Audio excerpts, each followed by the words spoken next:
ಆರೋಗ್ಯ ಸೇವೆಯೊಂದಿಗೆ ಸಮಾಜದ ಸೇವೆಯಲ್ಲಿ ತೊಡಗಿರುವ ಪುಟ್ಟು ಆಂಜಿನಪ್ಪ ಶಸ್ತ್ರಚಿಕಿತ್ಸೆಯ ಮೂಲಕ ಬಡವರ ಜೀವನದಲ್ಲಿ ನವಚೇತನ. ಬಡ ಹಾಗೂ ಅಗತ್ಯವಿರುವವರ ಆರೋಗ್ಯಕ್ಕಾಗಿ ದುಡಿದು ನಿಸ್ವಾರ್ಥ ಸೇವಾ ಮನೋಭಾವದಿಂದ ಮುಂದಾಗಿರುವ ಕಾಂಗ್ರೆಸ್ ಮುಖಂಡ ಪುಟ್ಟು ಆಂಜಿನಪ್ಪ ತಮ್ಮ ಸಾಮಾಜಿಕ ಜವಾಬ್ದಾರಿಯನ್ನು ಜೀವಂತ ಸಾಕ್ಷ್ಯವಾಗಿ ರೂಪಿಸಿಕೊಂಡಿದ್ದಾರೆ. ಶಿಡ್ಲಘಟ್ಟ ವಿಧಾನಸಭಾ ಕ್ಷೇತ್ರ ವ್ಯಾಪ್ತಿಯ ಹಲವಾರು ಬಡ ಕುಟುಂಬಗಳಿಗೆ ಉಚಿತ ಆರೋಗ್ಯ ಶಿಬಿರದ ಮೂಲಕ ಚಿಕಿತ್ಸೆ ಒದಗಿಸಿ ಅವರು ನೂರಾರು ರೋಗಿಗಳ ಬದುಕಿಗೆ ಹೊಸದಾಗಿ ಬೆಳಕು ತರಲು ಕಾರಣರಾಗಿದ್ದಾರೆ. ಈಗ ಸದ್ಯದಲ್ಲೇ ಯಾವುದೇ ರೀತಿ ಚುನಾವಣೆ ಇಲ್ಲದಿದ್ದರೂ ಸಹ ಬಡವರ ಆರೋಗ್ಯದ ಬಗ್ಗೆ ಗಮನ ಹರಿಸಿ ಜೊತೆಯಲ್ಲಿ ನಿಂತಿರುವ ಏಕೈಕ ನಾಯಕ ಅಂದರೆ ತಪ್ಪಾಗಲಾರದು. ಉಚಿತ ಶಸ್ತ್ರಚಿಕಿತ್ಸೆ, ನಗದುವಿಲ್ಲದವರಿಗೂ ನವಜೀವನ.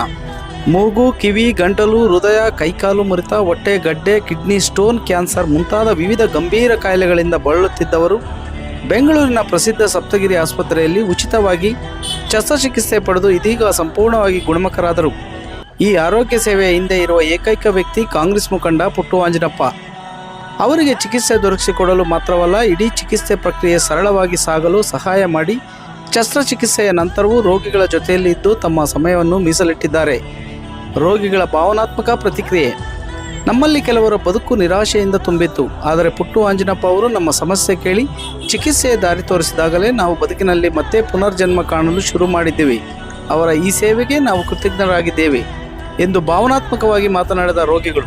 ಅವರು ಯಾವ ಕ್ಷೇತ್ರದಲ್ಲಿ ಬೆಳೆದರೂ ನಾವು ಅವರೊಂದಿಗೆ ಇರುತ್ತೇವೆ ಎಂದರು. ಸಮಾಜ ಸೇವೆಗೆ ದಾರಿ ತೋರಿಸುವ ನಾಯಕತ್ವ. ಇಂತಹ ಬಡವರ ಸಮಸ್ಯೆ ಮನಗಂಡು ಮಾನವೀಯತೆಯಿಂದ ಕೆಲಸ ಮಾಡುತ್ತಿರುವ ಪುಟ್ಟು ಆಂಜಿನಪ್ಪ ಅವರು ರಾಜಕೀಯ ಮಿತಿಗಳನ್ನು ಮೀರಿ ಜನಸೇವೆ ಮಾಡುವ ನಿಜವಾದ ನಾಯಕತ್ವದ ಮಾದರಿಯಾಗಿದ್ದಾರೆ. ಆರೋಗ್ಯದತ್ತ ಇರುವ ಅವರ ಕಾಳಜಿ ರಾಜಕೀಯಕ್ಕಿಂತ ಹೆಚ್ಚು ಮಾನವೀಯತೆಯನ್ನೇ ಪ್ರತಿಬಿಂಬಿಸುತ್ತದೆ. ಇದೊಂದು ಪುಟ್ಟ ವೈದ್ಯಕೀಯ ಶಿಬಿರ ಅಲ್ಲ, ಬಡವರ ಬದುಕಿನಲ್ಲಿ ಹೊಸ ಬೆಳಕು ಹಚ್ಚಿದ ದೊಡ್ಡ ಮಾನವೀಯತೆ. ಪಾಲಿಟಿಕ್ಸ್ ಆಗಲಿ ಅಥವಾ ಪಬ್ಲಿಕ್ ಲೈಫ್ ಆಗಲಿ, ಪುಟ್ಟು ಆಂಜಿನಪ್ಪ ಅವರ ಈ ಕೆಲಸ ಭವಿಷ್ಯದಲ್ಲಿಯೂ ಇನ್ನಷ್ಟು ಜನರಿಗೆ ಸ್ಫೂರ್ತಿ ನೀಡಲಿ ಎಂಬುದು ಸಾರ್ವಜನಿಕರ ಆಶಯ. ವಿಶೇಷ ವರದಿ ಕನ್ನಡ ಮೈತ್ರಿ ನ್ಯೂಸ್, ಗುರುಮಡುಗು ಮೈತ್ರಿ ಲೋಕೇಶ್.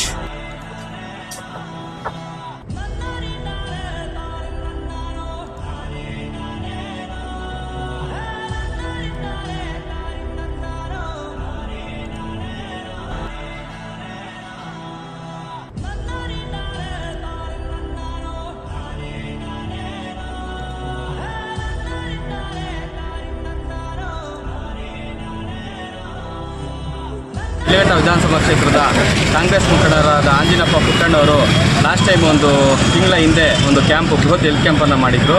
ತದನಂತರ ಒಂದು 300 ಆಪರೇಷನ್ ಆಗಿತ್ತು. ಕಣ್ಣು, ಕಿವಿ, ಮೂಗು, ಹಾರ್ಟ್ ಸರ್ಜರಿ, ಗರ್ಭಕೋಶದ್ದು, ಕಾಲ್ ರ್ಯಾಡು ಏನಿದ್ರು ಅದನ್ನೆಲ್ಲ ಮೊನ್ನೆ ಶಸ್ತ್ರಚಿಕಿತ್ಸೆ ಮಾಡಿ ಕಳಿಸಿದ್ವಿ. ಈಗ ಒಂದು 20 ಜನ ಮತ್ತೆ ಕಣ್ಣಿನ ಆಪ್ರೇಷನ್ನು, ಗರ್ಭಕೋಶದ್ದು, ಕಾಲು ಇರೋವಂಥ ಸಮಸ್ಯೆಗೆ ಬಂದಿದ್ದಾರೆ. ಕಳಿಸ್ಬಿಟ್ಟು ಅವ್ರಿಗೆ ಆಪ್ರೇಷನ್ ಮಾಡಿ ಕಳಿಸ್ಕೊಡ್ತೀವಿ. ಎಷ್ಟು ಜನ ಪೇಷಂಟ್? ಈಗ ಒಂದು 20 ಜನ ಪೇಷಂಟ್ಸ್ ಆಗಿದ್ದಾರೆ. ಕಣ್ಣು, ಕಿವಿ, ಮೂಗು, ಗರ್ಭಕೋಶದ್ದು ಎಲ್ಲ.